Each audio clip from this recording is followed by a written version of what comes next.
நமது உடலுக்கு தண்ணீரில் நீண்ட நேரம் மிதக்கும் திறன் இருக்கிறதாம். இப்படி மிதப்பதை ஒரு மிதவை கலை என்கிறார்கள். சிலர் தவம், தியானம் என்கிறார்கள். தற்காப்பு கலை என்கிறார்கள். நம்மை சார்ந்தவர்கள் அதை மருத்துவ கலை என்கிறோம். அது எப்படி என்பதை இப்போது பார்ப்போம். உடல் வெப்பத்தை தணிப்பதற்கு தலைமுழுகி குளிக்கலாமே என்று தாமிரபரணி ஆற்றுக்கு சென்றோம். அங்கு பலரும் ஆனந்த குளியலில் சந்தோஷமாக இருந்தார்கள். குழந்தைகள் கும்மாளமிட்டு கொண்டிருந்தார்கள். இதனால் ஆற்று தண்ணீர் அசைந்து ஆடி தழும்பிக் கொண்டிருந்தது. இந்த நிலையிலும் ஒரு உடல் அங்கே மிதந்து கொண்டிருப்பதை பார்த்தவுடன் திக் என்று ஆகிவிட்டது. ததும்பும் தண்ணீரில் ஒரு உடலா? என்ன அதிசயம்! அதை படமாக்கிக் கொண்டே பக்கத்தில் சென்றோம். காலை கதிரவன் ஒளி அந்த உடலில் பட்டு எதிரொலித்தது.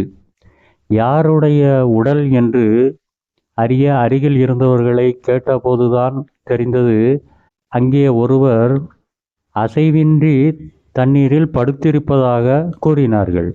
பொது காரியங்களில் ஈடுபடும் சமூக ஆர்வலரான அவர் ஒரு வழக்கறிஞர் கூடவாம். இப்படித்தான் பல சமயங்களிலும் தண்ணீரில் படுத்தவாறு பலவாறு சிந்தித்து கொண்டு இருப்பாராம். அவர் எழுந்து வரும் வரை காத்திருந்தோம்.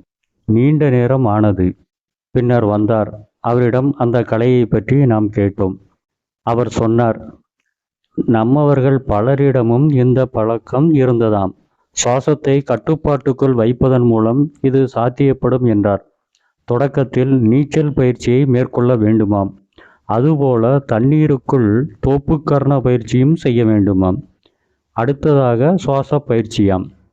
நன்றாக சுவாசத்தை உள்ளே இழுத்து வெளியேற்றி பழக வேண்டுமாம். சுவாசத்தை உள்ளே நிறுத்தி வைப்பதால் தண்ணீரில் மிதப்பது எளிதாகி விடுகிறதாம். இதன் பின்னர் மிதக்கத் தொடங்கினால் விருப்பம் போல நீண்ட நேரம் மிதக்கலாமாம். இது உடலுக்கும் மனதிற்கும் ஒரு நல்ல ஆரோக்கிய பயிற்சியாகுமாம். இதன் மூலம் பல்வேறு பலன்கள் கிடைக்கின்றனவாம். இந்த பயிற்சியில் ஈடுபட்டிருந்தவரும் வழக்கறிஞரும் நீண்ட காலம் பொதுப்பணியில் தம்மை ஈடுபடுத்தியுள்ள சமூக ஆர்வலருமான ஆறுமுகம் அவர்கள் இவ்வாறு கூறினார். தண்ணியில் நம்ம மிதக்கிறது அப்படிங்கிறது என்னன்னா, நம்ம உடம்பு ஃப்ரீ ஆகுறது, மனசு ஃப்ரீ ஆகுது, நம்முடைய ஆத்மா ஃப்ரீ ஆகுது, ஒரு மெடிடேஷன் கிடைக்குது. அது மூலம் உடம்புனுடைய பெயின்கள் எல்லாம் குறையுது. அந்த ரிப்ஸ் எல்லாம் உள்ள வரக்கூடிய உடம்பு சதை முறிவு, சுளுக்கு, உடல் வலி, உபாதைகள் அதெல்லாம் மாற்றம் இருந்ததுன்னா அது தன்னால் அது தண்ணியில் நாம் மிதக்கின்ற பொழுது, தண்ணீரை குளிக்கின்ற பொழுது, அந்த மிதக்கின்ற முறையாக செய்கின்ற பொழுது எல்லாம் சரியாகிறது. அதை நாம் தெரப்பியாகவும் பயன்படுத்தலாம். அது அனுபவம் உள்ளவர்கள் மூலமாக கைடன்ஸோட அவங்களுடைய வழிகாட்டுதலோடு செய்கின்ற பொழுது இதுக்கு ஒரு நல்ல ஒரு பெனிஃபிட் நம்முடைய உடல் ரீதியாகவும் மன ரீதியாகவும் ஆத்மா ரீதியாகவும் நல்ல ஒரு மாற்றங்கள் கிடைக்கிறது என்பதை அனுபவபூர்வமாக நான் பெற்றிருக்கின்ற காரணத்தில் அதை சொல்கின்றேன்.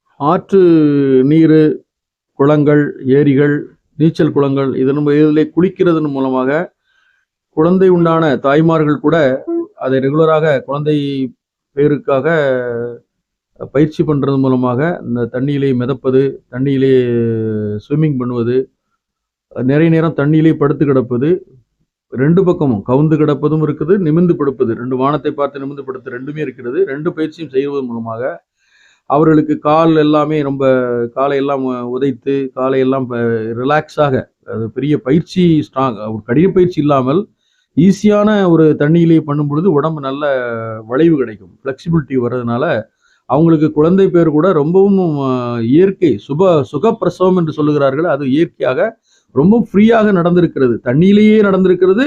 அந்த தண்ணியிலே பயிற்சி பெற்றதுனால் தினசரி நீச்சல் அடித்து தண்ணியிலே இந்த மாதிரி பயிற்சி பண்ணுறவர்களுக்கு குழந்தை பிரசவமானது ஈஸியாக பிறந்திருக்கிறது என்பதை நாம் கேள்விப்படுகிறோம்.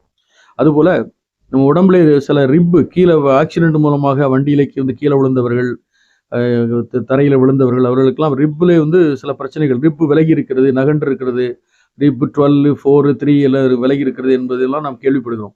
இதுக்கெல்லாம் ஆப்ரேஷன் பண்ண வேண்டும் அந்த மாதிரி சொல்வார்கள். இது இயற்கையாகவே நம்முடைய உடம்பை தன்னைத்தானே சரி பண்ணக்கூடிய விஷயங்கள் இருக்கிறது.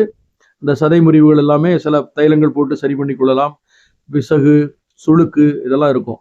இது எல்லாமே சரியாகுது. அந்த தண்டுவடத்தினுடைய கடைசி பகுதியில் இருக்கக்கூடிய சில பிரச்சனைகள், வலிகள் அதெல்லாமே இந்த தண்ணியில் பண்ணும்போது அது ஆட்டோமேட்டிக்காக விலகி இருப்பதெல்லாம் சரியாகிறது.